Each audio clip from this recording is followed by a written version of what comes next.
Hey, it's Jeff Cannata with another newest, latest, best mini. This time talking about Hateful Eight, the new Quentin Tarantino movie that is just about to hit theaters. I got a chance to see an early screening, and I got to see it in 70 millimeter, which is a key thing because there are two different releases of this movie. The 70 millimeter longer cut with a full intermission and an overture, and then the regular theater cut, which I believe is 20 minutes shorter. I don't know what 20 minutes is removed. I do believe that the regular release in theaters doesn't have an intermission, but I could be wrong about that. But I can only speak to the version that I saw. I am a massive Quentin Tarantino fan. Growing up in the 90s, I was, of course, heavily influenced by Reservoir Dogs and Pulp Fiction. And I think his movies, I like a lot of the movies that people don't like. I'm a massive fan of this guy's work. And I was very excited going into Hateful Eight. I thought that it was going to be his Good, Bad, and the Ugly. I thought he's shooting on 70 millimeter. He's making a big deal about it being 70 millimeter and this big, epic Western. I had no idea what I was in for. And I kind of recommend you go see it without knowing what you're in for. I really advocate for the unsullied lifestyle where you avoid trailers, you avoid knowing much about movies when you go into them. I think that it really benefited me here because I expected something completely different than what I got. So, perhaps you may want to just know that I give it a big thumbs up, that it is a movie that is going to play with you in a lot of ways, and you have to sort of trust it. And it will pay off. You will be glad you spent 3 hours of your life in this movie by the end. I guarantee it. Well, I don't guarantee it, but if you like Quentin Tarantino movies, I think you'll like it.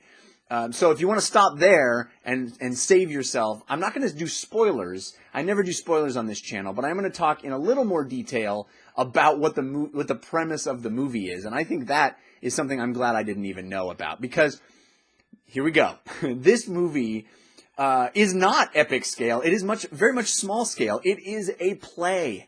He has put a play on screen and shot it in 70 millimeter film, which I love. I love his dialogue. I love theater. I'm a theater geek, and I love talky movies anyway. And this is that. All the fireworks, well, most of the fireworks come from great whip smart is what I mean to say.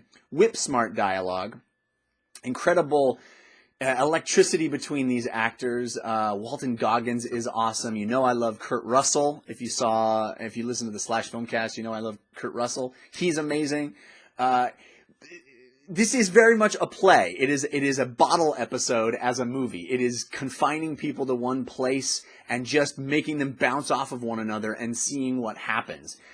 The audacity of this movie is what is so exciting and so much fun to watch. This is an expert storyteller, a master at what he does, and he's toying with you.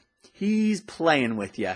He makes you sit through an overture at the beginning of the movie, which, I think that's kind of cool, but it goes on a little long, and the music, I have to admit, I don't believe is very interesting. It's not Good, Bad, and the Ugly level music, although it is still the same composer. I thought, well, this is a strange way to start a film. And then he takes his time. He sets things up. He tells you a lot of information about people, and he sort of has these casual conversations, and he makes you wait. And he knows what he's doing. He knows that by making you think and wonder about what's going on, and why are we taking so long doing all this, and what is all this information about, he's setting the seeds for what's going to come. And it is such a confident movie. I think it's the most confident movie I may have ever seen. It's a filmmaker that knows exactly what he's doing and knows that it's going to work. And then you go and you find out all these things, and there's people bumping into each other, and this doesn't seem to work, and there's a lot of dissension in the ranks, and people who don't trust each other, and who do I trust as the viewer? And now things are getting kind of interesting, but there's still not really much happening, and are we all just going to stay in this cabin this whole time? This is very odd. And then intermission. And you stand up in the theater, and you go, what am I watching? What even is this? This is so audacious and crazy, like, what's even happening right now? Is this even a movie? What's going on? You wait and you go through intermission, and maybe you go out into the lobby if you're like me and you buy a Charleston Chew, and you enjoy that Charleston Chew, and you biting on your Charleston Chew, and you gobbling up all that nougat and creamy milk caramel, milk chocolate. I can't speak today. You get the picture, and you think, what is this? And then intermission ends, and the movie comes back, and all the little bombs that he's set up, all the tiny little teases, all the little information bits all detonate at the same moment, and things start happening, and all of a sudden we're in a Quentin Tarantino movie again, and it is craziness, it is insanity, it is wall-to-wall jaw drop, and who's going to live and who's going to die and what's going to happen, and oh my God, it is so thoroughly paid off in every way that you go, yeah, I got to hand it to you, Quentin. You know what you're doing. All that making me wait just made all of this better. And it's an amazing experience. Again, it's more like Reservoir Dogs than any movie he's made since Reservoir Dogs. It is very confined. It is very who you're going to trust. It's a bunch of bad people who all are being bad to each other. Bad people being bad to each other is what I was saying. I don't know why the video got cut off there, but I'll just wrap this up. I highly recommend Hateful Eight. It is an experience unlike anything you're going to find in the cinema. It is much more like seeing a play, a fantastically acted, superbly written play, and it's got so much waiting for you at the end.